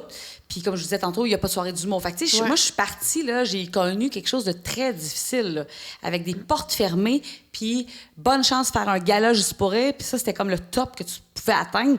Puis peut-être un jour, tu auras un one-man show. Tu sais, c'était tout, là. Fait que, tu sais, moi, il y avait... Tu sais, des fois, j'y repense, puis quelle belle naïveté d'être allée à l'école de l'humour en me disant... En sachant pertinemment bien qu'il n'y avait peut-être même pas de métier au bout de ça. Tu payes 15 000, tu fais une formation de 2 ans, puis tu n'as peut-être même pas de job jamais dans ta vie. Tu sais, quand même, là. Ça prend de la naïveté, là. Ça prend un... Fait que, tu sais, je suis rentrée dans ce milieu-là de même. Puis, étant entrepreneur, autodidacte, ainsi que accompagnée de mes collègues, amis, on s'est créé comme toujours une job en faisant, tu sais, bon... Ça fait qu'on a traversé des moments quand même difficiles, là, c'est-à-dire que tu n'as pas une scène, tu travailles au Nautilus Plus 16 heures par semaine, puis c'est ça, tu fais des spectacles pas payants, puis... Fait que mon début...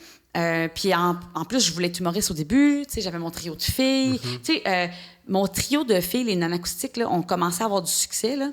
Puis je me souviens qu'à un moment donné, on avait fait une audition pour un gala juste pour rire. Ça avait méga bien été. On s'était fait donner un gala juste pour rire. Là. On capotait, là. C'était comme de shit.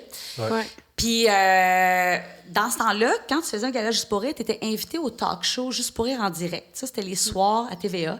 Puis dans ce temps-là, c'était Mélanie Ménard qui animait.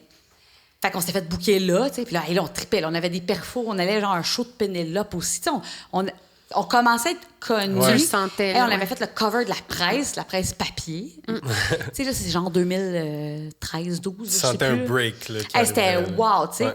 Puis, le programmateur des galas m'en avait fait « Ah, tu sais, vous êtes 3 filles, c'est cher. » Fait qu'il nous avait débookés.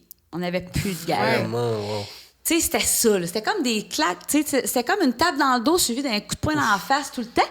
Puis, mais là, j'ai quand même une anecdote cool. Là, c'est que dans ce temps-là, Jean-Marc Parent, dans la semaine des galas Juste pour rire, il faisait aussi son événement, JMP. C'était comme même place que les galas. Là. Wilfrid Pelletier à la Place des Arts. Puis, vu qu'on était bookés à Juste pour rire en direct, le talk show, ben ça, ils nous l'avaient comme pas enlevé. Fait qu'on était allés. On avait fait une perfo, une toune drôle. Là. C'était Papa, tu sors avec une crise de folle. C'était ça, la toune. Puis là, après ça, on s'assoyait. Puis on avait une entrevue avec Mélanie Ménard. Puis Jean-Marc Parent était là, avec Chantal Lamarre, parce que ben, il avait été invité, parce que, bon, c'est un événement. Ouais. Puis, live, là, à TV, Jean-Marc nous avait dit « Hey, les filles, êtes-vous libres le 14 juillet? » Puis là, t'es comme « Oui, pourquoi? Ben, voulez-vous venir faire mon événement? Je vous bookerai. » Fait qu'il nous a fait booker. Fait qu'on avait fini par faire de quoi? Fait que là, il avait pas pu nous débooker, tu sais. Ouais. Mais tu sais, c'est ça. Fait que j'ai vécu ce... Tu sais, moi, j'ai arrêté de faire mon trio parce que c'était dur, tu sais. Ouais. Puis après ça, ben, j'ai... Tu sais, tantôt, quand on parlait de...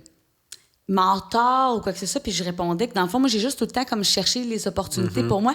Je pense que ce qui décrit mon chemin, c'est que j'ai toujours su que ce qui était difficile dans ce métier-là, c'était être sur la scène, sous le spotlight. Fait que je me suis toujours dit, hey, m'a trouvé, moi, comme intelligemment, le moyen de travailler tout le temps. Ouais. Puis les gens qui sont sur scène ont malheureusement quand même toujours ils risquent un jour de plus être au top. Ouais. Tu peux pas être au top indéfiniment, c'est éphémère. Fait qu'on dirait que me suis toujours dit, hey, moi, si je suis au tour, ben, je vais pouvoir tout le temps être là. Ouais. Parce que ça, ces métiers-là, puis même en plus, ces métiers-là, plus tu as d'expérience, tu sais, comme Denis Ciliatro, tu deviens. Plus ça a de la valeur, ouais. Exact, tu sais, c'est ça. C'est pas juste une affaire de buzz, c'est une affaire de. C'est smart. C'est pas la mode, c'est au contraire. Fait que c'est un peu ça qui. Fait que j'ai comme toujours cherché à chaque fois. Tu sais, il y a eu la pandémie qui était extrêmement difficile pour notre milieu parce qu'il n'y a pas eu de spectacle pendant 1 an et demi. Il n'y avait plus rien, là. Fait que là, c'est là que j'ai fait comme, ben là, il faut que je retourne faire de la production de contenu à TV, tu sais. Fait que j'avais mes petits assets qui me permettaient. Fait que le milieu change constamment depuis 20 ans. Il y a tellement de soirées d'humour en ce moment. Il y a tellement de relèves, il y a tellement de monde qui font de l'humour, c'est fou. Fait que c'est sûr qu'on est tout le temps un peu « Oh my God, OK, il y a des nouveaux. » Mais moi, je suis pas déstabilisée, je travaille autour. Quand t'es l'humoriste sur scène, là, tu te fais pousser dans le derrière là, par la gang qui sont jeunes puis qui sont justement, bons. Là, ouais, tu sais, puis l'humour évolue beaucoup, hein, tu sais. Quand on dit l'humour années 90, hey, on ferait plus ça aujourd'hui, là, c'est zéro drôle. Absolument. Tu sais, l'oreille du public se peaufine et travaille en même temps que nous autres. Ouais. Fait qu'en 20 ans, l'humour, là, ça... Tu sais, on est rendu, là, faut que tu trouves de quoi d'incroyablement drôle pour faire rire. C'est ultra conceptuel maintenant, beaucoup plus, j'ai l'impression qu'avant. Ça dépend. En fait, tu sais, il y avait du concept avant, mais je pense juste que c'était un rien faisait rire. Okay. Alors que là, aujourd'hui, il faut être comme ton observation, il faut qu'elle soit crime. Très, très, très drôle et très... Bref, tout ça pour vous dire que moi, là, que, mettons, Juste pour rire, c'est sûr que quand Juste pour rire a déclaré faillite, c'était un peu comme « Oh my God! » Tu sais, nous, pour ma génération... C'était le pilier. C'était notre raison de vivre. Ouais. C'est la raison pour laquelle on a décidé de faire ça. Là, tu sais, c'était racheté, nanana. C'est sûr que là, maintenant, c'est Comédia qui est à Québec qui ont... Fait que c'est ça, c'est bizarre, mais en même temps, notre milieu est plus...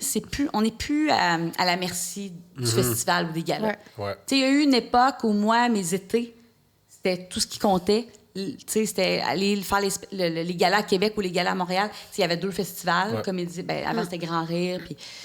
Mais là, c'est plus ça, tu sais. Puis les humoristes font beaucoup leur job, hein, tu sais. Maintenant, tu sais, t'as TikTok, t'as leur compte Instagram, ils ont leur chaîne YouTube. Il y a d'autres façons de faire des revenus, les podcasts, les Patreon. Fait que, tu sais... Mais pour moi, je suis pas affectée par les changements de mon milieu. Mais c'est sûr que j'observe ça, puis je me dis, oh my God, tu sais, tout change constamment, puis c'est de même depuis que je suis là. Ouais. Fait que ça n'a pas fini de finir, là, tu sais, ça va être encore... Je sais pas si j'ai répondu à la question. Absolument. Oui. On se serait rendu, je pense, à la question thème de notre podcast. Ah ouais. Donc, tout autre, on l'a déjà mentionné, donc j'aurais peut-être pas besoin d'expliquer ce que ça veut dire, toute autre tâche connexe, mais on se demandait, dans toutes tes contres, tout le parcours que tu as fait, il y a clairement eu des tâches que tu te serais jamais attendu à avoir à faire.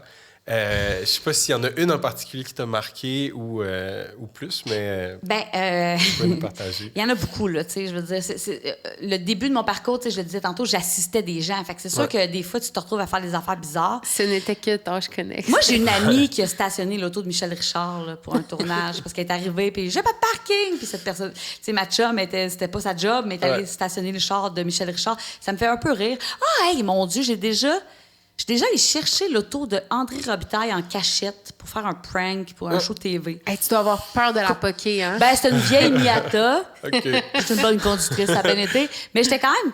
Qu'est-ce que je vis en ce moment? Ouais. Là? Tu regardes un peu qu'est-ce qu'il y a dans le coffre à gants. C'est ça. Fait que des tâches connexes, j'en ai fait quand même pas mal à ce moment-là. Tu sais, c'est sûr qu'aujourd'hui, dans ma vie, là, c'est moins ça. Mais tu vois, quand j'ai commencé à travailler sur Prière de pas envoyer de fleurs, puis ça, vite, là, ce show-là, le concept, c'était... Il faisait semblant qu'une personnalité connue était morte. Puis là, on invitait des amis, des collègues, la famille à venir faire des numéros comme hommage, mais tu sais, c'était souvent des bien cuits. Des fois, c'était juste du variété. Des fois, c'était juste touchant. Et on allait partout. Puis le premier producteur au contenu, c'était quelqu'un qui faisait la mise en scène, tout ça. Mais à un moment donné, lui, il est parti. Puis le producteur au contenu qui l'a remplacé, il faisait pas de direction d'acteur ou d'humoriste. Fait que je me suis retrouvée à encore l'assister. Mais là, moi, j'étais rendue que je faisais ça. Ah ouais. Puis là, ça date là, ça fait peut-être, mettons, 10 ans de ça. Donc, on n'utilisait pas Zoom ou Teams dans ce temps-là. Fait que j'étais partie en auto à genre 3 heures de chez nous. J'étais allée voir le père de Mike Ward, qui était une personne âgée, là, très âgée, parce qu'on lui avait écrit un stand-up. Il avait accepté de venir faire un stand-up, il était venu le faire, là, mais j'étais allée répéter avec lui chez eux. C'était weird, là, tu sais, parce que, on se rappelle, là, tu sais, moi, je suis dans mes débuts. Ouais. Mike Ward, je pense qu'il sait même pas je suis qui à ce moment-là, ou en tout cas, flou. Puis je suis chez son père, il sait pas, dans son appartement, puis on répète un texte dans lequel il rit de son fils, tu sais. Puis il est anglophone, le père à Mike, là, tu sais. Fait que, puis là, il me raconte... Tu sais, puis je faisais raconter l'enfance de Mike. Hey, j'étais comme... Oh my God, je suis pas supposée être ici. Je suis pas supposée avoir accès à l'enfance de Mike Ward. C'était weird, mais c'était super le fun, tu sais. Mais j'ai quand même fait comme un 6 heures de char cette journée-là pour aller répéter avec le père de Mike Ward. Un stand-up. Wow. C'est une vraiment bonne anecdote. Ça, c'est une tâche connexe, on va dire. Une vraie, Parce que, tu sais, j'en ai plein d'autres. Ben, moi-même, tu sais, j'en ai donné des tâches weird à des gens, là, tu sais, pour... comme quoi? Ben, tu sais, c'est des numéros... Tu sais, quand je fais des mises en scène de gala, souvent, on a des flashs niaiseux, là. Fait que, tu sais, genre... tu vois, j'avais monté un gala de Anne-Élisabeth Bossé puis Guillaume Pinault, puis là, Guillaume, il voulait faire du feu, puis là, fait que là, j'avais demandé... Je savais que ma costumière, elle a fait du feu avec le cirque dans sa vie, mettons. Fait que j'étais comme, j'ai besoin que tu m'aides, il faut qu'on fasse du feu sur la scène, mais tu sais, sans avoir les pompiers, tu sais, comme... Fait que des fois, on joue avec du feu, là, tu sais, Guillaume Pinault joue avec du feu, puis c'est comme, qu'est-ce qu'on vit? Mais faire des costumes absurdes, tu sais, genre, hey, j'ai besoin d'un pénis immense, mais qui dégonfle un peu, tu sais, comme des affaires, là. Puis, mais les costumières, les accessoiristes, tout le monde est game tout le temps, là, dans notre milieu. Fait que, tu sais, c'est pas la première affaire weird qu'ils ont à faire. Mais c'est toujours weird quand même. Tu fais comme, Là, ma prochaine demande. On va avoir besoin de... Fait que, mais c'est ça. Fait que c'est sûr qu'en début de carrière, c'était beaucoup. Mais en fait, ça revient aussi avec le variété, la télé plus. Parce que c'est sûr que les one-man show, one-woman show, j'ai pas de tâches connexes tant que ça. Tu sais, c'est sûr, des fois, je ramène le char à François parce que son auteur, Olivier, aime pas conduire. Puis, maintenant, François, il poursuit la tournée plus loin que les techs. Puis là, il faut que je ramène son char. Mais tu sais, c'est pas... J'aurais pu dire, hey, je veux pas le ramener son char puis gérer ça, mais tu sais, c'est comme une tâche connexe. Mais c'est pas. Je vous dirais qu'il est allé diriger. Tu sais, j'ai dirigé c'est la fille de José Godette. C'était souvent des membres de famille, là. Qui n'avaient pas fait ça. Là. Non, c'est ça, mais. Puis en général, les gens réussissent à être drôles? Hey, souvent, là. j'étais surprise là, de « Oh my God, ça, c'est cool. » Ouais, des fois, non. J'imagine. Des fois, c'était un fail, mais non, plus souvent qu'autre. Mais en fait, on faisait des pré-entrevues. Il y avait une recherchiste, mettons, qui leur parlait puis qui disait Ouais, ça se peut, il y a de quoi. quelque chose. Ouais, mais ça a quand même toujours bien été, mais ouais. Puis sinon, toute autre tâche connexe, je suis souvent celle qui anime les bien cuits de mes comparses quand ils ont 40 ans. J'ai animé le bien cuit de Louis T, puis celui de Simon Gouache au bordel quand il a eu 40 ans, mais c'était devant famille et amis.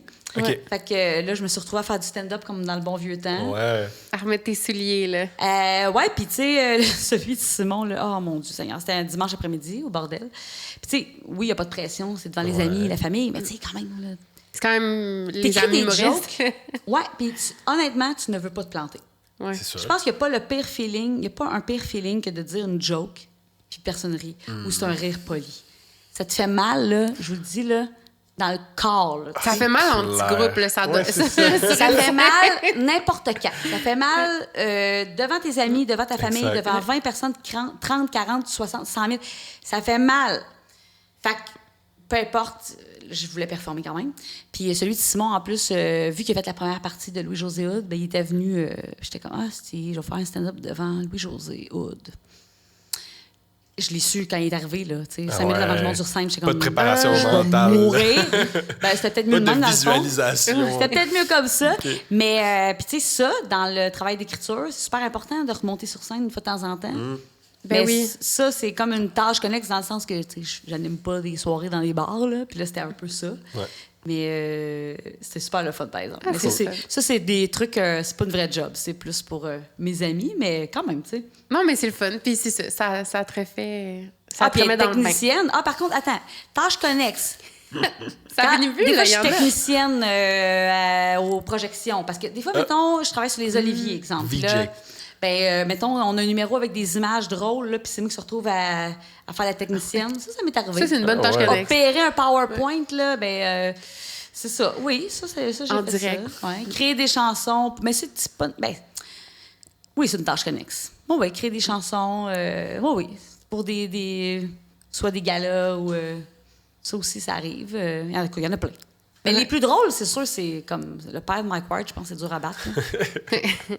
J'aurais aimé savoir ça. Puis, tu sais, là, ça fait longtemps, mais tu sais, il était vraiment âgé. Là. Mais ça, il était âgé. Oui. Genre. Ben là, c'est parce que je veux pas me prononcer parce que je sais pas quel âge. Tu sais, je sais pas, il était même décédé, je sais pas. Là. Mais tu sais, Mike, il est plus vieux que moi quand même pas mal. Là. Je sais pas quel âge il est rendu, mais son père, je sais pas, il avait peut-être 80. Là. Oui, c'est. Tu sais, c'était pas. C'est la personne la plus âgée que j'ai dirigée. En humour. C'est tout ce qu'on va dire. C'est tout ce qu'on va dire. Il était super fin, puis c'était vraiment cool, tu sais, mais c'est ça. Ouais. C'était toute une surprise aussi pour Mike, là, quand même. J'imagine. Ben oui, non, mais ça a dû créer des bons moments. Puis un peu en vrac avant de finir, mettons, le moment qui t'a rendu le plus fier. Là, c'est une grosse question, là, chargée de... Mais tu sais, j'aimerais ça un peu passer à travers différents moments. C'est drôle, je pensais pas pouvoir te répondre. Puis finalement, ça a popé tout de suite. Simon Gouache, quand il a fait sa première de live, qui est le 3e one-man show de Simon, il y avait une frénésie dans l'air. Le public qui était l'industrie, hein, puis tu sais, une première, c'est jamais facile. Okay, ouais. Les premières en humour, c'est toujours vraiment difficile parce que les gens dans la salle, c'est d'autres humoristes qui écoutent en jugeant, donc qui ne rient pas, c'est des journalistes, c'est jamais le fun. Ben, les gens sont pas nécessairement là pour rire. C'est pas les meilleurs shows. Ouais. On va se dire comme ça. Pas le meilleur public. Simon, tu sais, je vous l'ai dit tantôt, moi j'ai sorti avec, j'ai fait l'école avec lui, tu sais, on est proches depuis 2005. Simon a eu beaucoup d'embûches dans sa carrière, beaucoup. Des mauvaises critiques, se faire débouquer d'un gala. Je vous le dis, là, il l'a eu rough. En plus, il est fantastique. Il est vraiment drôle. Tu sais, Simon, pour moi, tu sais, je serais pas gênée de dire que c'est le meilleur humoriste au Québec. Je serais capable de le dire. Puis là, c'est sûr que là, mes autres amis vont faire « Hey, puis moi! » Mais Simon, il est dans les tops. C'est un gars brillant, drôle, il est bon, il maîtrise son art à un niveau pas normal. C'est le stand-up au Québec, en ce moment, pour moi. Avec mes autres amis, évidemment. Ceci dit, Justement, c'était jamais comme... On dirait que c'est jamais à la hauteur de ça. C'était tout le temps c'est ça, une critique. Tu sais, voyons, non. Ou, tu sais, sort un show, mais la critique... va pas, tout le monde en parle. Tu sais, comment ça, pas inviter à tout le monde en parle? Tu sais, comme tout le temps, tough, là, tough. Il est super résilient, Simon. Parce qu'il a quand même tout le temps continué, puis lui, c'est que ce métier-là qui... Il veut faire du stand-up. C'est que ça qu'il fait. Il fait de la scène. Fait que lui, son temps de glace, puis dans notre milieu, le temps de scène, c'est ce qui compte le plus. Tu sais, des fois, on voit des improvisateurs, justement, qui veulent devenir humoristes, là, puis ils se mettent à faire... Mais le temps de scène improvisateur, c'est pas le temps de scène stand-up. Tu pars à zéro. Puis quand tu pars à zéro, t'es crissement pas bon. Il y a rien... Quelqu'un qui commence à stand-up, il est pas bon. Ça existe pas, quelqu'un de bon, en commençant. Ça prend des années. Ça prend des heures et des heures de temps de scène. Moi, quand je retourne sur scène, je suis au niveau de Marie qui sort de l'école de l'humour en 2007, là. Peut-être 2008. Tu sais, j'ai peut-être cumulé 1 an de scène. Ouais. Max! Fait que je suis pas bonne. Tu sais, mon delivery, c'est pas... Tu sais, c'est ça, c'est pas wow. Tu sais, ouais, faut que t'en fasses pour... pour devenir excellent. Fait que Simon, c'est ça. Fait que la première de live, au début, il voulait même pas faire la première. Puis maintenant, il a fait « OK, non, ça en prend une. OK, je vais la faire. » Il a été bon. Et les gens dans la salle, on dirait que là, c'était comme... Tout était en place. C'était la meilleure première que j'ai vécue de ma vie. Je capotais. Puis, tu sais, les critiques étaient écœurantes. Tu sais, comme tout était wow. Puis, on se faisait dire par les gens là, de l'industrie, là, je me suis fait dire à plusieurs reprises, il vient de monter la barre. Il vient d'élever. Puis là, ça, je me suis fait dire ça par des gérants, d'autres artistes, des producteurs, de d'autres maisons de production. Tu sais, comme du monde... Tout le monde était flabbergasté, là. C'était comme... Et là, j'ai fait... Enfin. C'est vrai que c'était fantastique. Parce que moi, ça fait depuis 2005 que je sais que ce gars-là était écœurant. Parce que, tu sais, François Bellefeuille, il les a eu. Il a eu sa loc, là. Tu sais, il a eu son buzz. Tu sais, Louis T aussi, Rosalie, tu sais. Mais Simon... C'était comme tel underdog. Là, c'était comme Mais Simon, c'est comme un Richard Desjardins. Tu sais, c'est une qualité exceptionnelle, mais tout le temps un peu comme... Mais vous irez l'écouter à la maison et on vous conseille les billets. En tout cas, c'est vrai qu'il est fantastique en show de l'avoir vu. Faut le voir en vrai. Puis là, ces shows sont disponibles sur les plateformes. Puis là, on rode le prochain. Mais oui, il faut le voir. Il faut voir ça. C'est vrai que c'est très... C'est captivant, je pense. Puis tu sais, moi, en plus, je me disais genre, tu sais, c'est un... Je sais pas, là, c'était... Je pense que Simon, c'était un des premiers en humour qu'on a fait, nous aussi. Comme qui a primé se collaborer, genre. Puis, je sais pas, ça faisait combien de temps que j'étais allée voir de l'humour. Mais là, je dis n'importe quoi, en fait. On avait fait Maud avant, mais anyway. Mais il m'a vraiment jeté à terre. Il est vraiment drôle, puis je pense qu'il est très charismatique aussi, là, qu'il le sache ou non. En tout cas. En fait, Simon, dans la vie, il l'est pas, parce que, tu sais, il est gêné, fait que souvent, il a l'air bête, puis les gens lui reprochent, tu sais. Mais c'est une bête de scène. Mais sur scène, c'est comme, wow! Ouais. Il a un esprit, il a une intelligence hors norme, il pense à des choses, il voit des choses, il trouve tout le temps l'angle. Tu sais, Dominique Tardif en parlait dans la presse l'autre fois, mais tu sais, Simon peut parler des pommes, mais ça va être drôle. Aller aux pommes. Ouais. Aller aux pommes, c'est comme, voyons, ce sujet. Mais Simon va trouver tout le temps. Fait que ça, c'est une grande fierté. Ben, c'est une grande fierté parce que vous comprenez d'où ça vient. C'était quoi la prémisse de cette oui, histoire? Absolument. C'est que c'était beaucoup de coups durs. Puis enfin, il y avait... Mais on vous en souhaite tellement d'autres. D'autres beaux coups, des bons coups. Puis, pour rebondir là-dessus, est-ce que tu as déjà eu une méga frousse? Genre, un moment que tu étais comme, oh mon Dieu, qu'est-ce que je vis là? Qu'est-ce qu'on va faire? Une panique, genre, une bonne panique. Ah, ben là, des paniques, j'en ai, mais maintenant, ils me dérangent plus. Tu sais, du monde qui te choque, tu te fais annuler. Tu sais, maintenant, tu montes un gala, quelqu'un annule. Ça, j'en ai eu plein de fois. Mais tu sais, c'est sûr que là, si on parle de mon métier d'auteur, là, tu sais, une frousse ou une panique, non. Parce que le play qui arrive, c'est quelque chose qui marche pas, puis on le change. Ouais. C'est sûr que c'est pas le fun d'être en coulisses pendant la première, parce que la première, c'est un peu comme c'est les Olympiques là, de l'humoriste. Ouais. Là, c'est là, ça passe ou ça casse, on dirait. Ouais. Fait que c'est toujours stressant, puis t'as plus de pouvoir, t'es dans l'arrière, tu peux plus changer les gags, tu peux plus changer... fait que, tu sais, ça, c'est toujours stressant. Tu sais, Rosalie, qui a des problèmes de mémoire, de texte, peur qu'elle ait un blanc, tu sais, un peu, tu sais, t'es comme, vas-tu... Mais en même temps, j'ai tellement confiance en tout le monde que, tu sais, je suis pas vraiment stressée, tu sais. Mais tu sais, des paniques en tant que telles, pas dans le cadre, mettons, de hauteur pour des humoristes, non. Ouais. Mais tu sais, comme je te dis, il y a toujours des problèmes. Ouais. Puis maintenant, en plus, je suis comme, hey, c'est juste, tu sais, mettons dans le cadre de la télé, je suis tout le temps, hey, c'est juste la télé qu'on fait. Pas une opération à cœur ouvert. Non, ça, c'est clair, ouais. On va trouver le moyen de, tu sais, d'arranger. Mais ouais, j'ai pas de. Peut-être ça va me dire en char tantôt quand je retourne chez nous, là, mais. Nous appellerons, on le rajoutera dans. Oui, la c'est ça. description. En super, là, vous allez écrire ça dessous. Puis, OK, je pense que j'ai la dernière question, à moins que t'en aies une. Non, vas-y. OK. Est-ce que tu voyages pour ton métier hors, mettons, région administrative de Montréal? Région administrative. Écoute, non, parce que dans le fond, pas vraiment. Non, on fait. On Partout au Québec, j'imagine. Partout au Québec, ouais. beaucoup. Ça, oui, absolument. Sinon, c'est parce que quand tu fais de l'humour plus, tu sais, comme dans le temps, tu sais, avec les nanacoustiques, on était à la Lourde, on a fait, tu sais, on avait fait un festival. Tu bougeais plus. Cool. C'est ça, quand t'es artiste, je pense que c'est plus amené à... Les auteurs, en tant que tels, il y en a qui suivent, des fois des artistes qui vont travailler à l'extérieur, mais moi, pour ma job d'auteur, mettons, non, ça m'est pas arrivé de voyager en tant que tel, pas encore. Mais le show, il voyage beaucoup, puis ça me fait penser à un questionnement qu'on avait, nous, en coulisses, que je pense qu'on va poser pareil. On va aller là. Mais comment ça fonctionne, la rémunération d'un auteur? Est-ce que tu as des droits de suite? Oui, bien en fait, c'est là un peu que le titre, tu sais, quand on se demande pourquoi c'est flou, c'est qu'à la base, les shows d'humour, souvent, comment c'était créé, c'est que tu avais un pourcentage mettons, des recettes qui étaient divisées entre les auteurs. Puis il y avait aussi une portion pour metteur en scène. Fait que c'est un peu comme ça. Fait que dans le fond, que les titres existent comme ça. Fait que les auteurs, tu sais, si tu écris beaucoup, mettons, c'est toi qui écris les numéros, puis l'humoriste fait vraiment juste interpréter, ben tu vas avoir un gros pourcentage. Okay. C'est comme en musique, genre?